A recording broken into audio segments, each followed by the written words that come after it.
Question था a charge of 1 microcoulomb is given to one plate of a parallel plate capacitor of capacitance 0.1 microfarad and a charge of 2 microcoulomb is given to the other plate. Find the potential difference developed between the plates. अच्छा एक चीज समझिएगा, आपके 32 number question है, कहाँ का ये? HCB का। देखो जनरली होता क्या है ना कि हमारा कैपेसिटर का जो दो प्लेट होता है उस पे आमने सामने इक्वल एंड अपोजिट चार्ज होता है, लेकिन इस क्वेश्चन में सबसे खास बात क्या है कि वो इसका कैपेसिटेंस बता रहा है 0.1 माइक्रोफैराड, लेकिन इसको एक चार्ज दिया Q1 और इसको एक दूसरा चार्ज दे दिया Q2। Q1 का वैल्यू है हम लोग के पास 1 माइक्रोकूलम और Q2 का वैल्यू है 2 माइक्रोकूलम। Q1 का वैल्यू है 1 माइक्रोकूलम और Q2 का वैल्यू है 2 माइक्रोकूलम। अब उसके बाद बोला गया दोनों प्लेट के बीच का पोटेंशियल का डिफरेंस बताने। अब देखो थोड़ा सा इस चैप्टर से पीछे वाले चैप्टर पे चले जाओ, इस चैप्टर के पीछे वाले चैप्टर पे चले जाओ।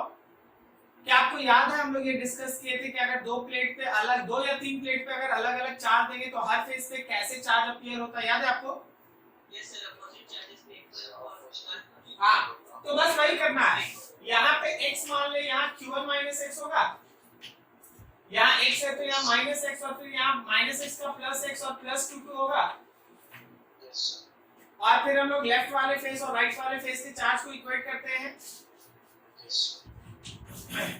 Now Q1 minus x is equals to x plus Q2। बोला चला गया तो हम Q1 minus Q2 is equals to 2x, Q1 minus Q2 by 2 is equals to x।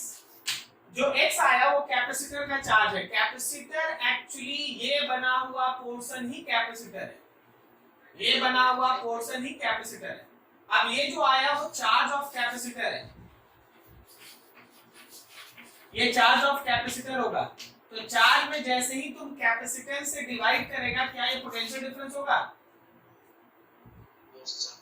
तो बस चार्ज आ गया तुम्हारा यहाँ पर Q1 Q2 का वैल्यू पुट करके उसमें बस है ना C से डिवाइड कर देना, V मिलेगा। जब कभी भी दो प्लेट्स पे अलग अलग चार्ज दिया जाए, जब कभी भी कैपेसिटर के दो प्लेट पे अलग अलग चार्ज दिया जाए, ये जो कॉन्सेप्ट आप गॉसेस थ्योरम के लास्ट में पढ़े थे, वहां से आप आमने सामने के फेस पे इक्वल और अपोजिट चार्ज निकाल लें। जो इक्वल और अपोजिट चार्ज आएगा वही कैपेसिटर का चार्ज होगा। Just divide by C to find the potential difference. क्या ये लॉजिक क्लियर है? Yes sir.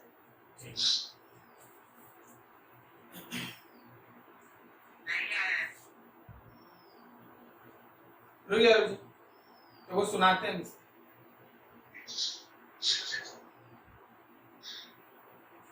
अच्छा अंकुश, अंशु, जो दूसरा वाला अगला क्वेश्चन है ना वो हम लोग पढ़ लेंगे आगे, आज नहीं तो कल अगले दिन पढ़ाई में आ जाएगा।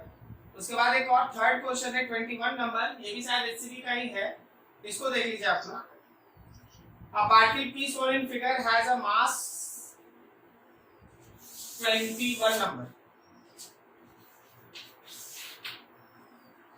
क्वेश्चन लिखा है a particle P shown in figure has a mass 10 milligram and a charge of minus 0.01 microcoulomb.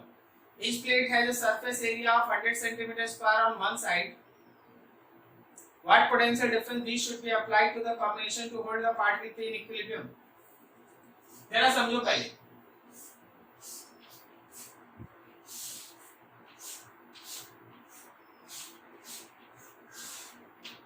यहाँ पे दो आइडेंटिकल कैपेसिटर है, ये भी है C और ये भी है C, और C का वैल्यू है क्वेश्चन में 0.04 माइक्रोफैराड, एकदम आराम से समझो। और जो प्लेट का एरिया है वो एरिया मेंशन है 100 सेंटीमीटर स्क्वायर। अच्छा, कैपेसिटेंस होता है epsilon not A by D, तो यहाँ से अगर हमको D निकालना पड़ा तो epsilon not A by C कर लेंगे। इससे क्या होगा ना, प्लेट्स के बीच का सेपरेशन मिल जाएगा। अब जरा गौर करो, दोनों C आइडेंटिकल है, तो आप जितना भी अप्लाई कीजिएगा, क्या इसके अक्रॉस में V by 2 और इसके अक्रॉस में V by 2 होगा? कोई दिक्कत नहीं। अब जरा क्वेश्चन पे आओ, तो क्वेश्चन बोल रहा है कि इसके अंदर में एक पार्टिकल P रखा है। जरा इस फिगर को थोड़ा बड़ा बना देते हैं यहाँ। देख ऊपर वाला प्लेट, नीचे वाला प्लेट, यहां से यहां तक के बीच का पोटेंशियल डिफरेंस v/2 और ये सेपरेशन ऑब्वियसली d है। ऊपर वाला प्लेट है हम लोगों का पॉजिटिव, नीचे वाला प्लेट है नेगेटिव, तो प्लस से माइनस की तरफ एक इलेक्ट्रिक फील्ड सेटअप होगा। अगर हमको वो इलेक्ट्रिक फील्ड लिखना है then formula is minus del v by del r। Minus तो बस डायरेक्शन बताता है, पोटेंशियल डिफरेंस है v/2 और यहां से यहां तक के बीच का गैप है d। देखिए जी d यहां निकला हुआ है, पोटेंशियल डिफरेंस v/2, तो जो इलेक्ट्रिक फील्ड आया वो है v/2d, v/2d that is electric field. अब क्वेश्चन क्या कहता है कि देखो जी यहाँ पे एक चार्ज पार्टिकल है -q और उसका मास है m। बोला गया कि आखिर आपका v कितना हो कि जो निगेटिव चार्ज पार्टिकल्स क्वेश्चन में दिखाई दे रहा है वो रेस्ट में रहे। तो जरा सोच, लॉजिकली सोच, mg लगा नीचे की तरफ और निगेटिव चार्ज था, इलेक्ट्रिक फील्ड नीचे था, तो फोर्स लगेगा ऊपर की तरफ QE। अगर क्वेश्चन कहता है कि वो चार्ज पार्टिकल हवा में सस्पेंडेड रहे, according to question that particle must be suspended in air, so नीचे की तरफ जो mg लग रहा है वो ऊपर वाले QE से बैलेंस, नीचे की तरफ जो mg लग रहा है ऊपर वाला q e के जगह पे v/2d, आपको v निकालना है, that mg 2d by q, this is v। ये रहा आपका कैलकुलेशन, सारा डाटा दिया हुआ है, अच्छे से कैलकुलेट कर लो, जो आएगा वही आंसर। क्या ये क्वेश्चन समझ में आया? तो देख क्वेश्चन इसलिए हम बोलेंगे आसान था ना क्योंकि दोनों c बराबर दे दिया था, c बराबर दे दिया तो बहुत आराम से v/2 लिख ली। अगर c का कोई रेशियो होता तो आपको याद है ना सीरीज में कैसे हम लोग डिवाइड करते थे, वैसे डिवाइड करना पड़ता। फिर देखो जो पोटेंशियल डिफरेंस लिखे उसके बेसिस पे इलेक्ट्रिक फील्ड लिखे, जो पोटेंशियल डिफरेंस लिखे उसके बेसिस पे इलेक्ट्रिक फील्ड लिखे, फिर इलेक्ट्रिक फील्ड के बाद सिंपल मैकेनिक्स यूज है, बिकॉज वो हवा में सस्पेंडेड है तो उस पे लगने वाला नेट फोर्स 0 होना चाहिए, मतलब नीचे की तरफ mg तो ऊपर की तरफ QE होना चाहिए, दोनों बैलेंस करके अपना जो फाइनल आंसर था वो निकालें। ठीक है, नोट करते चलो।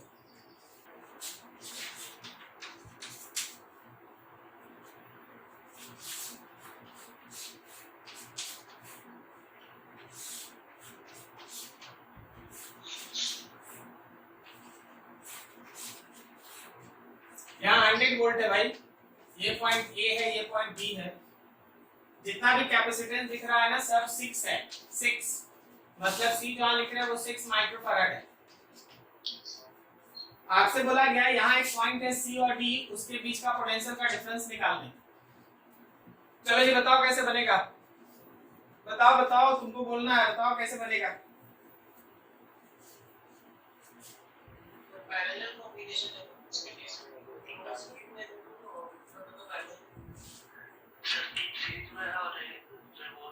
अच्छा हम क्या कर रहे हैं ना, यहाँ 1 लिख दिए, ये 2 लिख दिए, ये 3 और ये 4। बोलो कौन कौन सीरीज में? 2 3 4 सीरीज में है, उसके साथ जो आएगा उसके साथ 1 पैरेलल में, यही है ना। तो देखो हम लोग इसको ऐसे जा सकते हैं ना, और फिर इन सब को हटा के एक बना देते हैं, ये C रहने दो, और 3 अगर सीरीज में C है तो क्या ये C/3 है? ठीक है, फिर जरा देखिए दोनों किसमें हो गया, पैरेलल में, तो आप ही समझ रहे हैं। फाइनली इट इज एडेड, तो C plus C/3, so it is 4C/3। क्या सही जा रहा है जी? ठीक है, अब आप क्या कीजिए ना, सबसे पहले यहाँ पे चार्ज को कैलकुलेट कर लीजिए, चार्ज। तो नाउ सी दैट कि जो मेरा C इक्विवेलेंट आया दैट इज 4C/3, यहाँ पे देख लो 4 into 6/3, 24, यहाँ पे कितना हो गया 8 माइक्रोफैराड। अगर हम यहाँ से टोटल चार्ज निकाले तो C इक्विवेलेंट को V से मल्टीप्लाई कर दें तो 8 into 100 so it is 800 microcoulomb. अब यहाँ गौर करो, फिर से देखो, चलो जी यहाँ से चार्ज Q चला तो इस प्लेट पे प्लस Q है, इस प्लेट पे माइनस Q है। फिर देखो यहाँ 100 वोल्ट, यहाँ से चार्ज Q चला तो इधर चला गया मान लो Q1 और इस पे चला गया मान लो Q2। तो Q1 और Q2 का पैरेलल कॉम्बिनेशन आप याद कीजिए क्या पैरेलल में अगर हम एक ही बार में Q2 लिखते हैं क्योंकि हमको इसमें चाहिए तो हम एक बार में Q2 लिखते हैं। Q2 के लिए याद करो Q में टोटल C1 प्लस C2 से डिवाइड करें, मल्टीप्लाई किससे करें? C2 से डायरेक्ट, तो ये हो गया 800 divided by C plus C by 3, C plus C by 3 और मल्टीप्लाई करेंगे C by 3 से, so it is 800 by 4 C by 3 multiplied with C by 3, तो C by 3 से C by 3 कटा, इससे ये 200 200 माइक्रोकूलम। जरा यहाँ जाओ यहाँ मान ले Q है, इधर चला गया Q1, इधर चला गया Q2 minus Q2 plus Q2 minus Q2 plus Q2 minus Q2, ठीक है ना? Q2 निकल चुका है और तुमको यहाँ C और D के बीच का पोटेंशियल डिफरेंस चाहिए। For potential difference between C and D, C और D के बीच का पोटेंशियल का जो डिफरेंस है वो कुछ और नहीं है भाई, वो Q2 by C है। इसके अक्रॉस का पोटेंशियल डिफरेंस भाई, इसके अक्रॉस का पोटेंशियल डिफरेंस, जो इसके अक्रॉस का पोटेंशियल डिफरेंस होगा भाई ना, यहाँ से यहाँ तक का डिफरेंस है। Yes sir. तो Q2 आप निकाल लिए हैं 200 माइक्रोकूलम और C कितना हम लोगों के पास 6 माइक्रोफैराड, माइक्रो कैंसिल, 6 से डिवाइड करें कितना आ जाएगा 33.3 वोल्ट। देख लो आंसर लगभग। क्या जी मिलन बाबू आंसर मैच किया? अरे तो अपने से बनाना था, नोट करो।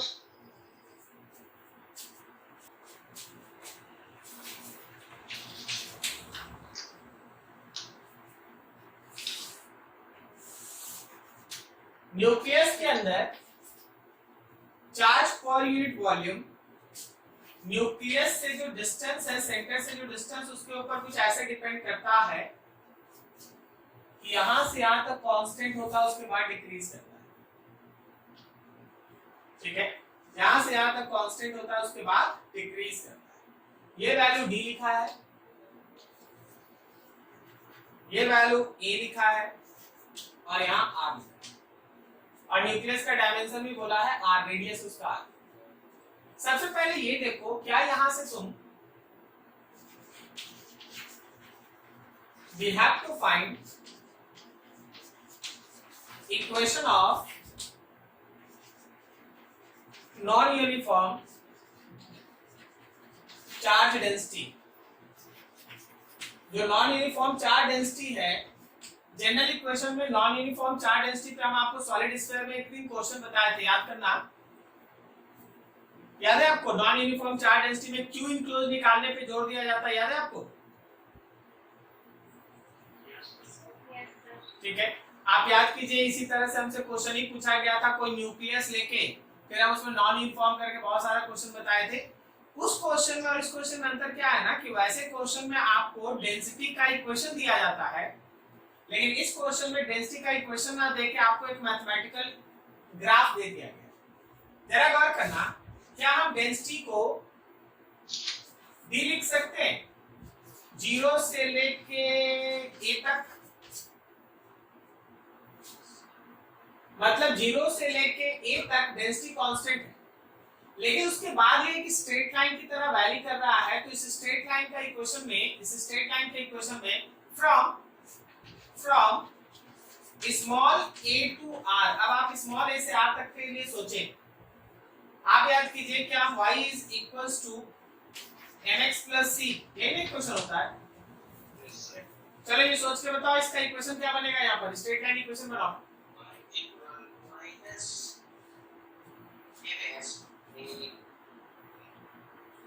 माइनस, आगे बोलो।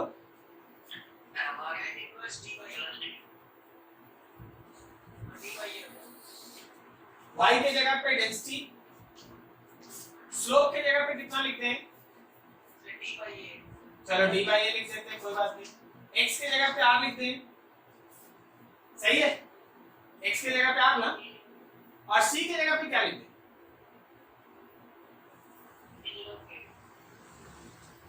बोलो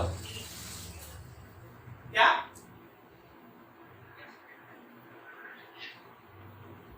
यहाँ तो माइनस लगेगा ना। सी के जगह पे कितना लिखते हैं?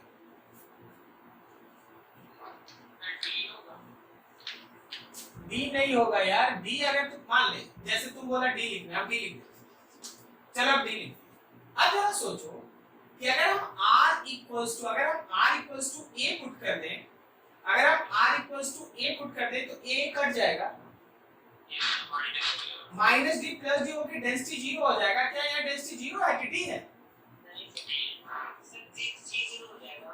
तो आपको क्या करना पड़ता है ना, इसको पीछे बढ़ा के देखना पड़ता है कि ये कहाँ इंटरसेक्ट करने वाला, ठीक है। तो इस c को निकालने के लिए कि c कितना होगा, आप फिर से tan थीटा को यूज करते, जरा गौर कीजिए। क्या मेरा tan theta a by r है, ये मान ले theta, sorry a by r नहीं, सॉरी tan थीटा कितना है, tan थीटा क्या है, tan थीटा कितना है, तो ये परपेंडिकुलर में कितना है, d। यस सर, d एक minute, d by r minus y is equals to minus perpendicular है मेरा d और बेस कितना मेरा r minus a into r। अब यहाँ पे c के लिए देखो, ये हो गया हम लोगों का a, नीचे हम लोग कितना लिखते हैं, a नहीं d लिखते हैं, और नीचे कितना लिखते हैं, r माइनस a। अब ऊपर देखो, ऊपर मान लो ये y इंटरसेप्ट है कुछ, जिसको आप c बोलते हैं, ठीक है। तो बेस कितना है, r है, तो जहां आपका c होगा वहां होगा r into d divided by r minus a. क्या समझ में आया? r into d divided by r minus a, ये वैल्यू क्या, c तो होता है y इंटरसेप्ट ना, यस सर, तो यही होगा ना c। यस सर, दोनों केस में tan थीटा तो सेम है ना, हां सर, तो एक बार d लिखे और ये बेस लिखे, यस सर, और एक बार c लिखे और यहां से यहां तक का बेस लिखे, यस सर, तो c मिला है, ऐसा समझ में आ रहा है? यस सर, तो मेरा डेंसिटी का इक्वेशन क्या बना, therefore equation of density is rho is equals to minus of d into small r divided by capital R minus a plus capital R into d divided by R minus a। तो तुम अगर चाहो तो ये तुम्हारे पास density का equation है, लेकिन ये डेंसिटी का इक्वेशन कहां से कहां काम करेगा, from a to r, a से लेके r तक काम करेगा। अभी तक हम लोग केवल डेंसिटी का इक्वेशन निकाले, डेंसिटी का इक्वेशन क्लियर हो रहा?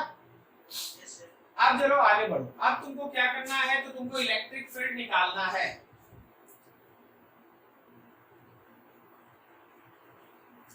तुमको इलेक्ट्रिक फील्ड चाहिए, find the electric field at small r equals to capital R। मतलब यहाँ पे हम लोगों को इलेक्ट्रिक फील्ड इंटेंसिटी चाहिए, इलेक्ट्रिक फील्ड इंटेंसिटी।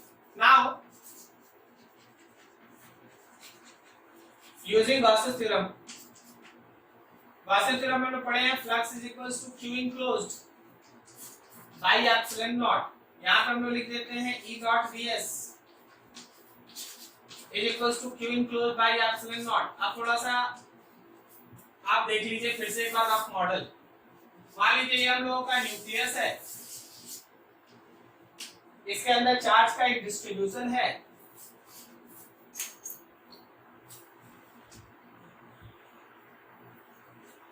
इसके अंदर चार्ज का एक डिस्ट्रीब्यूशन है ऐसा, लेकिन चार्ज का डिस्ट्रीब्यूशन नॉन यूनिफॉर्म है, कहीं ज्यादा कहीं कम।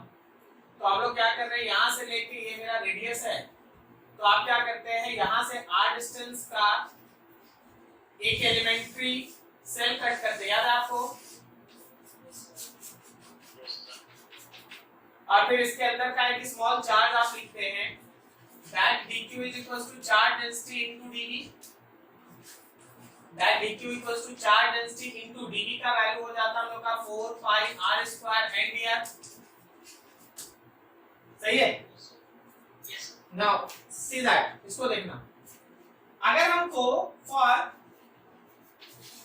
q इनक्लोज चाहिए कहां से कहां तक, 0 से लेके r तक, क्योंकि हमको इलेक्ट्रिक फील्ड यहां चाहिए, इलेक्ट्रिक फील्ड यहां चाहिए, इलेक्ट्रिक फील्ड हमको यहां चाहिए, तो हमको सारा चार्ज चाहिए। देखो q इनक्लोज में समझना थोड़ा ध्यान से, rho into 4 pi r square dr, एक बार 0 से a तक, और फिर rho into 4 pi r square dr, एक बार a से लेके r तक। बोलो तो ऐसा दो भाग क्यों कर दिया गया इसका? क्योंकि दो अलग अलग इक्वेशन है डेंसिटी का। 0 से लेके a तक डेंसिटी की जगह d लिखेंगे, नहीं समझा? Yes sir. ठीक है, और a से लेके r तक डेंसिटी की जगह ये लिखेंगे। Yes sir. तो दो बार इंटीग्रेट करना होगा इसको, एक बार लिखना होगा d times of 4 pi r square dr, और 0 से लेके a तक इंटीग्रेट करो, और दूसरी बार इंटीग्रेशन करना होगा रो की जगह पे ये पूरा इक्वेशन लेके, आप चाहेंगे तो इसको सॉर्ट भी कर सकते हैं। अच्छा जी, इसको थोड़ा छोटा कर देते हैं यहाँ पर, देखो तो क्या इसको हम लोग ऐसे r माइनस से कॉमन निकल जाए, d by r minus a common ले ले ऊपर, तो ऊपर में माइनस r और प्लस कैपिटल r होगा, सही है ना? Yes sir. तो हम लोग लिख देंगे इसको d by r minus a, bracket में capital R minus small r, और फिर 4 pi r square n dr, और इंटीग्रेशन का लिमिट होगा a से लेके r तक। चल भाई इसको आराम से सॉल्व कर लेना, ये q इनक्लोज दे देगा तुमको, और यहाँ पे लेफ्ट हैंड साइड में जानते हैं e dot 4 pi r square is equals to q enclose divided by epsilon naught. ठीक है, बता जरा स्मॉल r के जगह पे फाइनली कितना लिख देगा? Capital R। ठीक है, आप यहाँ पे आराम से यहाँ पे यही कर लीजिए ना, यहाँ पे कैपिटल R कर लीजिए, सॉल्व कर दीजिएगा, आंसर आएगा, q इनक्लोज वहां से पुट कर दीजिए। ठीक है, तो ये इस क्वेश्चन का थीम था। क्या किया, एक ग्राफ दे दिया, पहले ये इक्वेशन खुद से बनाना है, और जब आप इक्वेशन बना लीजिएगा तो उसके बाद ये चीज आप पहले से पढ़े हैं कि कभी भी अगर नॉन यूनिफॉर्म डिस्ट्रीब्यूशन रहता है, how you have to proceed. ठीक है, नोट करो बढ़िया से, सोच के बताना एक बार, इलेक्ट्रिक फील्ड मैक्सिमम कहां होगा? इलेक्ट्रिक फील्ड इसमें मैक्सिमम कहां होगा? सरफेस पे, क्योंकि सरफेस पे जब आप जाएंगे तो चार्ज इनक्लोज मैक्सिमम होगा, करेक्ट है? Yes sir. तो सरफेस पे तुम्हारा इलेक्ट्रिक फील्ड मैक्सिमम होगा, उसके बाद फिर से इलेक्ट्रिक फील्ड घटने लगेगा। ठीक है, यस सर। नोट करो बढ़िया से। हम बता देते हैं, ऐसे ही हल्का फुल्का क्वेश्चन है ये, वैसे मॉडर्न फिजिक्स में क्वेश्चन आता है, इसको हम लोग कहते हैं डिस्टेंस ऑफ क्लोजेस्ट अप्रोच, लेकिन आप इसको खुद से ही बना सकते हैं। देखिए जरा, एकदम सिंपल सा क्वेश्चन है जी। मान लीजिए अल्फा पार्टिकल बोला गया, अल्फा पार्टिकल, अल्फा पार्टिकल आगे की तरफ कुछ काइनेटिक एनर्जी से फेंका गया। काइनेटिक एनर्जी बोल रहा क्वेश्चन में दिया हुआ है ना? ठीक, अब मान लो जैसे ये मेरे पास एक एटम है, उसका ये है न्यूक्लियस, तो न्यूक्लियस बीच में नहीं आया मान लेना। इस न्यूक्लियस के पास जो चार्ज होगा, मान लो जैसे अल्फा पार्टिकल को हम लोग Q1 मान लो, तो इस न्यूक्लियस के पास एक चार्ज होगा, वो इसके एटॉमिक नंबर और इलेक्ट्रॉनिक चार्ज का मल्टीपल होगा, पॉजिटिव। अल्फा पार्टिकल खुद भी क्या होता है, positive.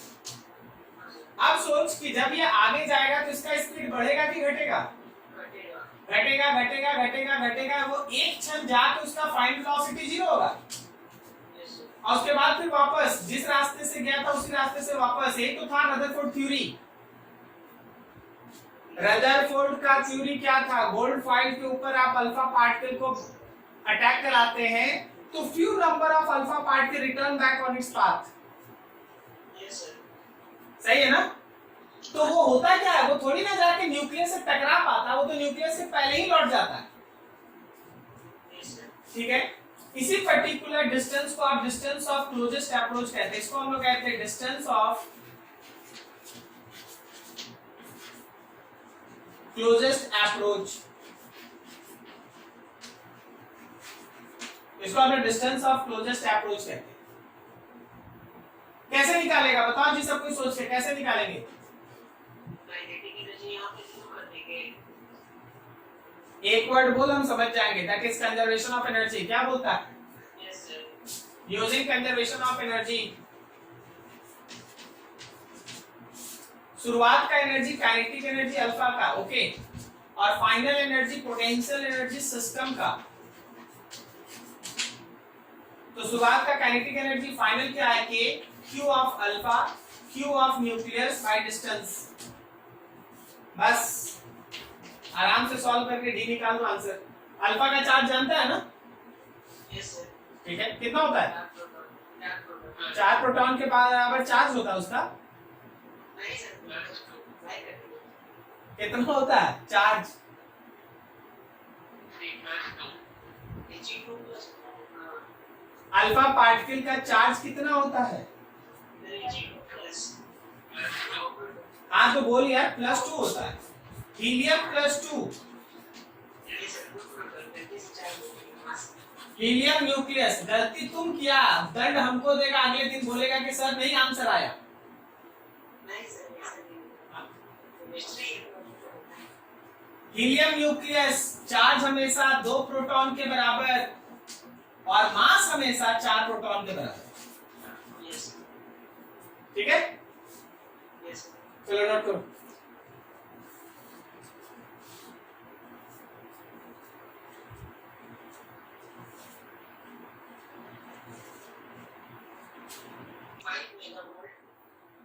Is scattered through 180 degree by extremely nucleus. The distance of closest approach is of the order of. हाँ तो देखो, जो मेरा ये पर्टिकुलर है ना, ये एटम जो है वो रेस्ट में था. Yes, sir. लेकिन अगर आप इस एटम को, अगर हम इस एटम को फ्री छोड़ देंगे मूव करने के लिए, तब बताओ डिस्टेंस ऑफ क्लोजेस्ट अप्रोच कैसे निकालेंगे? फ्री छोड़ देंगे इसको मूव करने के लिए तो तो दोनों का जब वेलोसिटी इक्वल है.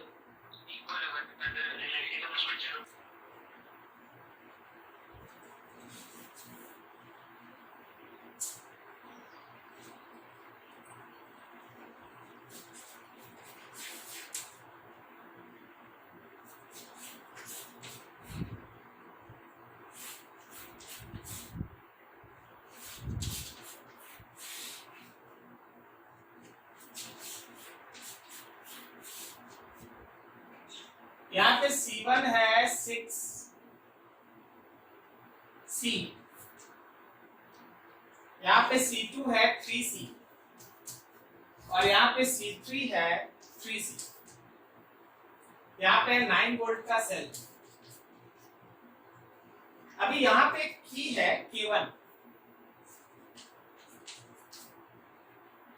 और फिर यहाँ पे की है K2. देखो सब कोई के पास तो क्वेश्चन नहीं है, एक बार फिर से question soon low. In the circuit shown below initially K1 is close. मान लो K1 क्लोज है, K2 ओपन. K1 क्लोज है, K2 ओपन. बोला गया what are the charges on each of the capacitor. सभी कैपेसिटर पे चलो शुरुआत का हम लोग चार्ज निकाल लेते हैं. अभी जरा बताओ किसमें चार्ज 0 है? C3 पे. तो चार्ज ऑन 3 विल बी 0. बाकी अगर गौर करो तो C1 और C2 सीरीज में है. Yes, sir. C1 and C2 in series. अगर C1 और C2 सीरीज में है भाई, तो क्या मेरे पास C इक्विवेलेंट 6 3 18 और 6 या 3 9, क्या ये 2 माइक्रोफैराड आया? मतलब 2C आया. 2C अरे C में दिया हुआ है 2C. हाँ सर. तो क्या अभी हम लोग Q का वैल्यू निकालेंगे? Q वैल्यू लिखेंगे C equivalent into V. C equivalent हो गया 2C और V के जगह पे हो गया 9. तो तो हम लोग के पास हो गया 18 CV, 18 C into volt. Okay, तो जरा गौर करो यार, सब कोई गौर करो, ध्यान से देखो। अभी अभी इस पे अगर चार्ज Q है तो इसमें माइनस Q है, इसमें प्लस Q है, इसमें माइनस Q है। मतलब इस सिचुएशन में Q3 का चार्ज है 0, Q1 का चार्ज जो आपका Q आया वही होगा, और इवन 2 पे जो चार्ज है वो भी जो आपका Q आया वही होगा। क्या बोलता है, सही है? क्या सबको समझ में आया? अब जरा सोचना, क्वेश्चन का अगला हिस्सा लिखा है when K1 was open and K2 was closed, K1 को आप खोल दो, K2 को क्लोज कर दो, what will be the charge on each capacitor?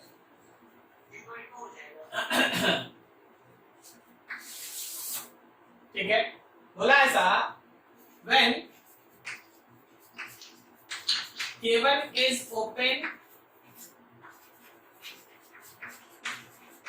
and K2 is closed, जब आपका K1 ओपन और K2 क्लोज है, figure is like that.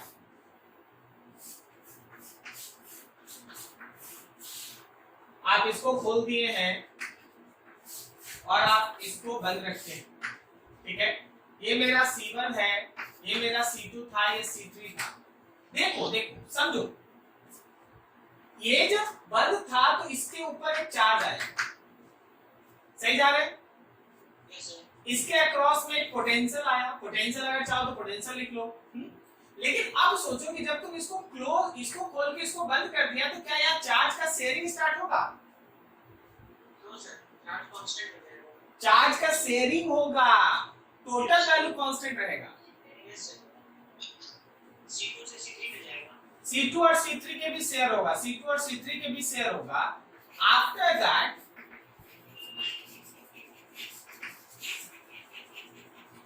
sharing of charge between C2 and C3। अब एक बहुत इंटरेस्टिंग चीज, C2 और C3 दोनों का वैल्यू सेम है, तो याद रखना इसके भी ऊपर भी चार्ज बचेगा Q/2 और इसके ऊपर भी चार्ज बचेगा Q/2। क्या समझ में आया? दोनों का कैपेसिटेंस सेम है तो चार्ज आधा आधा डिवाइड हो जाएगा। अगर कैपेसिटेंस का कोई रेशियो होता तो उस हिसाब से फिर जो आप पढ़े थे पैरेलल में वैसा काम करते, लेकिन अभी दोनों का कैपेसिटेंस सेम है, 3C 3C है, तो दोनों के ऊपर चार्ज आधा आधा डिवाइड हो जाएगा। क्या लॉजिक समझ में आया? Yes sir. जिनका क्वेश्चन था समझ गए जी? Yes sir. गुड।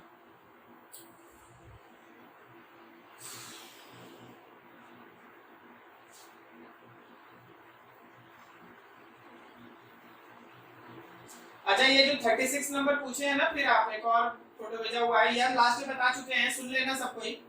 और लास्ट में बता चुके, शायद वो उत्कर्ष पूछा था, find the ratio of potential difference that must be applied across the parallel and series combination of two capacitors C1 and C2 with their capacitance in the ratio 1:2 so that energy stored in the two cases are same। क्या याद है? Yes sir. तो दोबारा नहीं कराएंगे, आप कर लेंगे फिर से।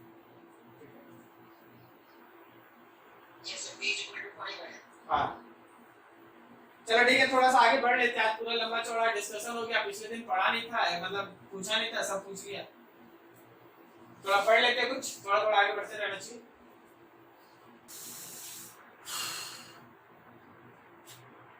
देखो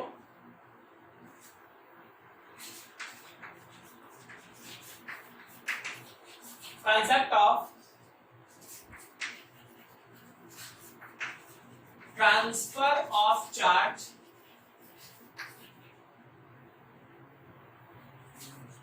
from inside to outside the surface of conductor। देखो बार बार एक लाइन तुम सुनते आ रहा है एकदम इलेक्ट्रोस्टैटिक के स्टार्टिंग से, कि अगर कभी भी किसी भी कंडक्टर को चार्ज दिया जाए, कहीं भी दिया जाए, तो वो ट्रांसफर होकर उसके आउटर सरफेस पे आ जाता है। क्या सही है? किसी भी कंडक्टर को अगर आप चार्ज देंगे तो चार्ज ट्रांसफर होकर उसके आउटर सरफेस पे आ जाता है।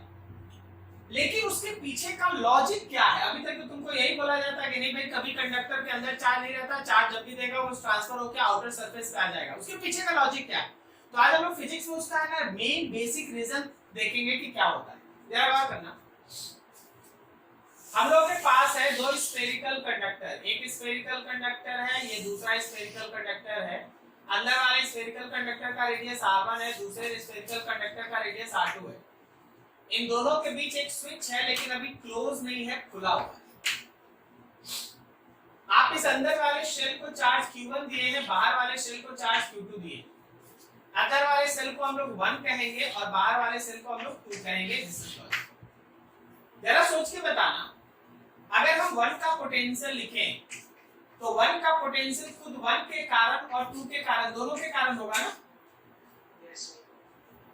1 का पोटेंशियल खुद 1 के चार्ज की वजह से एज वेल एज 2 के कारण, दोनों के कारण होगा। तो जरा गौर करना, समझना कि 1 के लिए 1 के कारण सरफेस का कॉन्सेप्ट लगेगा k q1/r1 और 2 के लिए 1 तो अंदर है ना, 2 के लिए 1 अंदर है ना, तो 2 के लिए इनसाइड वाला फॉर्मूला k q2/r2। क्या ये समझा सब कोई? फिर से लिख दे, इसके लिए हम लोग सरफेस वाला फॉर्मूला चुने हैं और इसके लिए हम लोग जो इनसाइड का कॉन्सेप्ट लगता है वो लिए, ठीक है।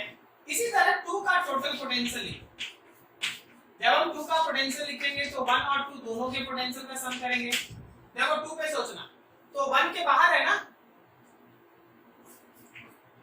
तो 1 के लिए आउटसाइड वाला फॉर्मूला और 2 के लिए खुद सरफेस वाला फॉर्मूला। तो आउटसाइड के लिए याद करो k q1, बोलो जी डिस्टेंस कितना लेगा? r2 लेंगे, r2 बाहर वाला r2, और फिर लेंगे k q2 by r2, k q2 by r2 this is second, k q1 by r2 plus k q2 by r2, ये रहा दोनों चीज। अब आप क्या करो, 1 में से 2 को माइनस करो, 1 में से 2 को आप सब्सट्रैक्ट कीजिए। जब आप 1 में से 2 को सब्सट्रैक्ट करेंगे तो 1 का जो पोटेंशियल था वो है k q1/r1 plus k q2/r2, इसमें से माइनस करना है k q1/r2 minus k q2/r2, ये माइनस करना है। तो देख भाई इससे ये कैसा, और k common q1/r1 minus q1/r2, चाहो तो q1 भी कॉमन ले लो, k q1 common 1/r1 minus 1/r2, 1/r1 minus 1/r2। So potential of 1 minus potential of 2 is equals to k q1 r2 minus r1 r2। Very good very good. अच्छा figure देख ध्यान से, बता r2 बड़ा है कि r1 बड़ा है? R2 बिकॉज r2 जो है वो r1 से बड़ा है, तो r2 माइनस r1 आएगा पॉजिटिव। क्या बोलता, सही है? इसका मतलब कि ये जो डिफरेंस है v1 में से v2 जो हम लोग माइनस कर रहे हैं पॉजिटिव, और पॉजिटिव आने का एक ही लॉजिक है कि 1 जो है वो 2 से बड़ा है। क्या बोलता है? नहीं समझा? 1 जो है वो 2 से बड़ा है। अगर 1 का पोटेंशियल 2 से बड़ा है, अगर 1 का पोटेंशियल 2 से बड़ा है, तो चार्ज को अगर तुम मौका दे दो, अभी तो तुम मौका दिया नहीं है, तुम तो की खोल के रखा है, अगर चार्ज को मौका दे दो तो वो हायर पोटेंशियल से ट्रांसफर होके कहां चला जाएगा? Lower potential, lower potential. क्या ये लॉजिक समझ में आया? सो if key is closed, if key is closed, Q1 flows from inner to outer shell। अगर हम लोग K1 की को क्लोज कर देते हैं तो चार्ज तुरंत मेरा अंदर से ट्रांसफर होकर बाहर चला जाएगा। अच्छा फिर से एक चीज पूछना चाहते हैं, अगर मेरा Q1 अंदर से ट्रांसफर होकर बाहर चला गया, हड़बड़ाइएगा नहीं भाई, Yes, sir. तो अंदर वाले का पोटेंशियल कितना है?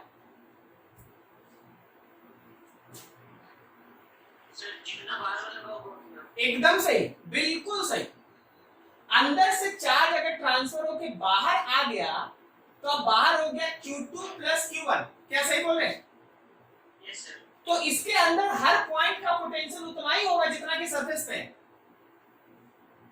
नहीं समझा? Yes, sir. सब कोई क्लियर है? तो देखिए ये कहानी को अधूरा लिखा हुआ है, ये कहानी अधूरा लिखा हुआ है, जरा तुम सोचो, पिछले दिन का क्लास सुनो। If key is closed, Q1 flows from inner to outer cell so that final potential becomes same। क्या बोलता है? Final potential becomes same। नहीं समझा? समझ में आ रहा क्या? हाँ, sir. तो देखना अंदर में चार्ज जीरो हो जाएगा, नया फिगर बनाएगा ना, तो नया फिगर में ऐसा होगा, नया फिगर में ऐसा होगा। फाइनल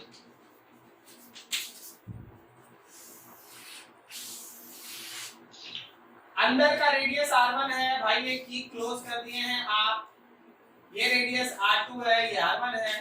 अब अंदर चार्ज रहेगा ही नहीं, सारा का सारा चार्ज चला गया बाहर, और बाहर का चार्ज हो गया Q1 प्लस Q2।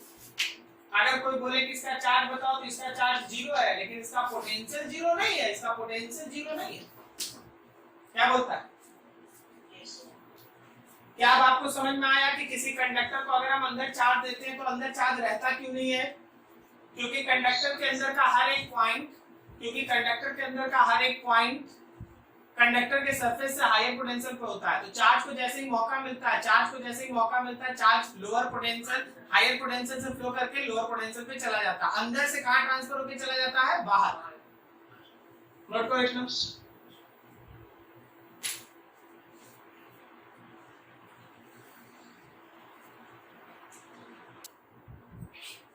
देखो ध्यान से, एक अच्छा सा फिगर,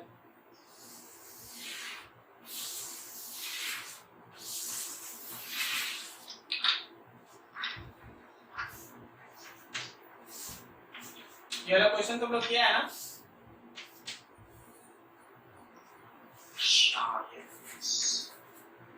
सुने नहीं अंशु जी? बोलिए ना कसके थोड़ा। Yes, sir. अच्छा तुमको कैसे पता है इसमें क्या क्वेश्चन है? आधा देखे तो तब तक ये इसीलिए बोलते ज्यादा हार्ड बनाओ। इससे तो पहले बोलेंगे शायद। Oh very good very good. अच्छा ऐसा सांप जैसा बना दी, समझ में आ रहा है इसका मतलब क्या है? Yes, sir. बिना किसी के हाँ good good. K1, K2 and K3 now अभी हम लोग कुछ काम करेंगे और फिर तुमको बताना है। इस सेल का नाम है A, हाँ, इसका नाम है B और इसका नाम है C। पहला काम,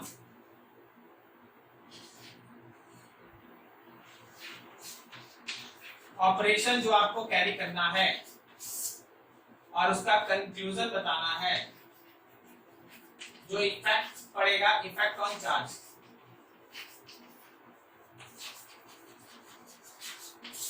छोटा छोटा बच्चा वाला काम। ऑपरेशन ये है कि K1, K2 and K3 open, सब खुला हुआ भाई, सब खुला हुआ। K1, K2, K3 तीनों खुला हुआ है। बोलो चार्ज A पे कितना? Q1। चार्ज B पे कितना? Q2। चार्ज C पे कितना? Q3। क्या बोलता, सही है? अच्छा इंडक्शन से कोई इफेक्ट नहीं पड़ेगा, Q1 का इफेक्ट Q2 पे नहीं पड़ेगा, Q2 का इफेक्ट Q3 पे नहीं पड़ेगा। सुनाई नहीं दिया? किसको बोलो उमंग जी? Yes, sir. लेकिन सुनो करें। अच्छा ठीक है, वेरी गुड। लेकिन जो इंडक्शन में चार्ज होता है वो तो इक्वल और अपोजिट होता है, वो तो कैंसिल हो जाता है। Yes, sir. तो क्या बात खत्म? एक सर मतलब इंटीरियर सरफेस पे होगा उसका। तो हम इंटीरियर कहाँ लिखे? हम बोले A स्फीयर, हम बोले B स्फीयर, हम बोले C स्फीयर। सही बनेगा सर। हाँ वेरी गुड, समझ गए। अब देखो यहाँ पे दूसरा काम। अच्छा इधर भी तो हो गया ना कि उतना कंजूसी कर रहे थे तो हो ही गया होगा।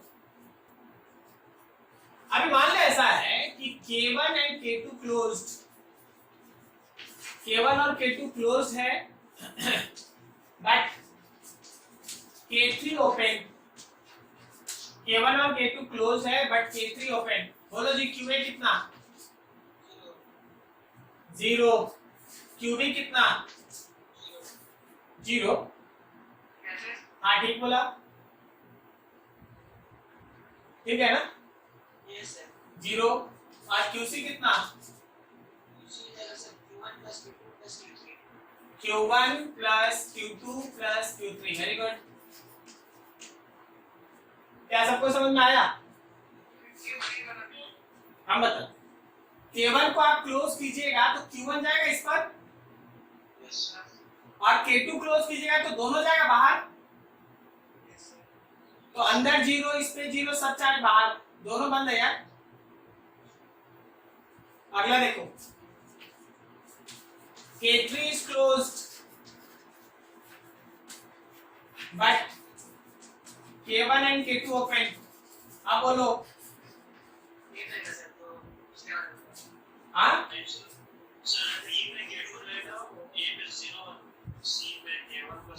A पे कितना रहेगा और B पे कितना रहेगा? अरे B पे Q2 रहेगा ना यार, यहाँ का चार्ज सीधा यहाँ जाएगा, ये तो बंद नहीं हुआ है, इसका चार्ज तो वही रहेगा।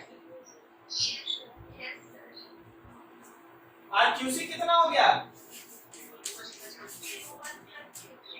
Q1 plus Q3, Q1 plus Q3। और कोई बचा है? आइए बाहर कर लेते हैं। K2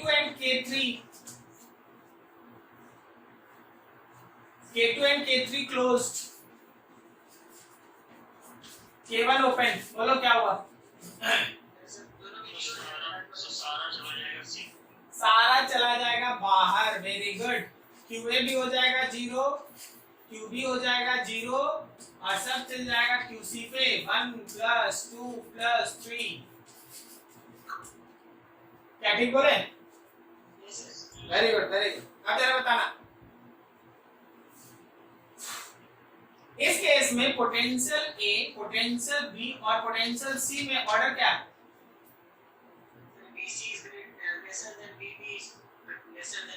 सबसे बड़ा कौन? सबसे बड़ा है BA क्योंकि वो सबसे अंदर है, ध्यान रखना। उससे छोटा कौन है? B और सबसे छोटा कौन है? C। सर हमको कैसे पता चलेगा कि कौन सा पोटेंशियल ज्यादा है या कम है? एकदम लॉजिकल बात, की को क्लोज करके देख ले चार्ज जा रहा है नहीं कि बाहर जा रहा है या नहीं। अगर चार्ज बाहर जा रहा है इसका मतलब वो पॉइंट हायर पोटेंशियल पे है। क्या समझ में आ रहा है? सब समझे जी? इस इवेंट के बाद बताइएगा A, B और C, बोलिए क्या है? मतलब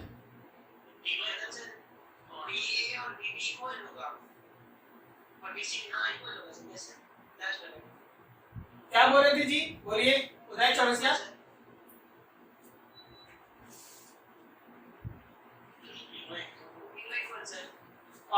और कोई तीनों इक्वल, कोई और तीनों इक्वल। अरे बोलो बोलो, एकदम सही बोला, तीनों इक्वल। कारण अगर चार्ज बाहर आ गया है इसका मतलब इसके अंदर का हर एक पॉइंट इक्वल पोटेंशियल पे। सो A, B और C तीनों का पोटेंशियल सेम। इस बार बता दें, यहाँ पर देख लेते कौन सोच लेता है। BA, BB और BC।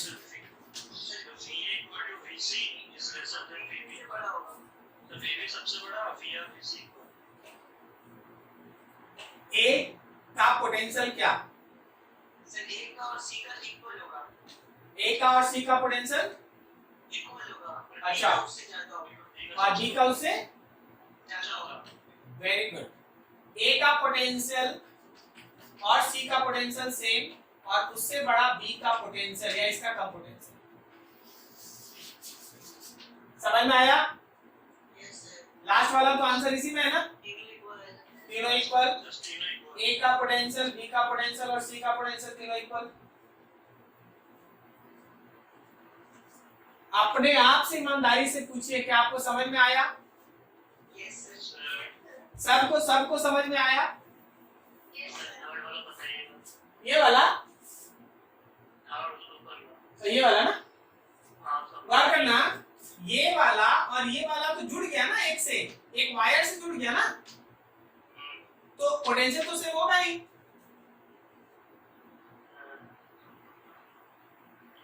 Yes, sir. और ये अब तुम इसका और इसका पोटेंशियल सेम कर रहा है और ये अंदर है, तो अंदर अगर है तुम इसको क्लोज कर देगा तो चार्ज बाहर जाएगा ना। सर उसमें यदि जो बीच वाला स्क्वायर है उसका भी तो इन्फ्लुएंस होगा ना। ये इन्फ्लुएंस वर्ड नहीं समझते, हिंदी में बोलो ना, समझ में आता तुमको। बी के कारण भी तो पोटेंशियल का कुछ होगा ना। किसका किसका? फर्स्ट और थर्ड पे बी के कारण अगर पोटेंशियल आप बोले कुछ, एक उसके अंदर है और दूसरा उसके बाहर है, दोनों से बराबर से पोटेंशियल है। अच्छा हम यही बोल रहे हैं, तुमको उसके लिए क्यों चिंता करना है? क्या तुम ये सोचो कि इसको तुम, अच्छा ये क्लोज है, K3 क्लोज है, ओके, और केवल क्लोज करो, क्या यहाँ अंदर से चार्ज बाहर जाएगा? नहीं जाएगा, क्योंकि है ही नहीं, वो तो सब चला गया बाहर। समझ गए ना? इसका मतलब आप इसका और इसका पोटेंशियल सेम कर सकते हैं, और अगर आप इसको क्लोज कीजिएगा तो इसका चार्ज जरूर बाहर जाएगा।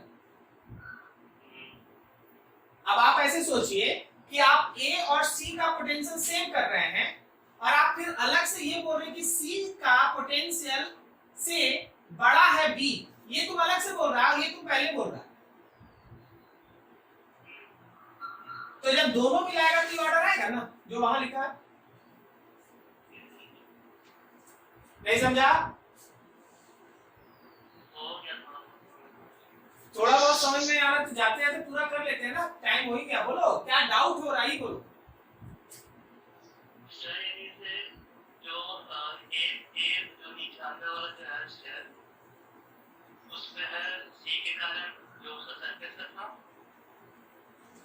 तुम बात किसका कर रहा? तुम चार्ज का बात कर रहे हो कि पोटेंशियल का? VA और VC का पोटेंशियल बराबर है, इसका कारण पूछ रहे हो ना? कारण ये है कि they are connected with same conducting wire, तो चार्ज खुद से अपना ट्रांसफर करता है ताकि उसका फाइनल पोटेंशियल सेम हो जाए। ये तो एकदम शुरू से हम लोग डिस्कस करते हैं, आज भी देखा तुम। अब बोलो, अब तुम A को थोड़ी देर के लिए छोड़ दो, अब बताओ B और C में कौन हायर पोटेंशियल? तो आ तो गया आंसर, A और C बराबर है और B बड़ा है, ठीक है ना? ये चीज चलो, अच्छा नोट कीजिए इसको बढ़िया से।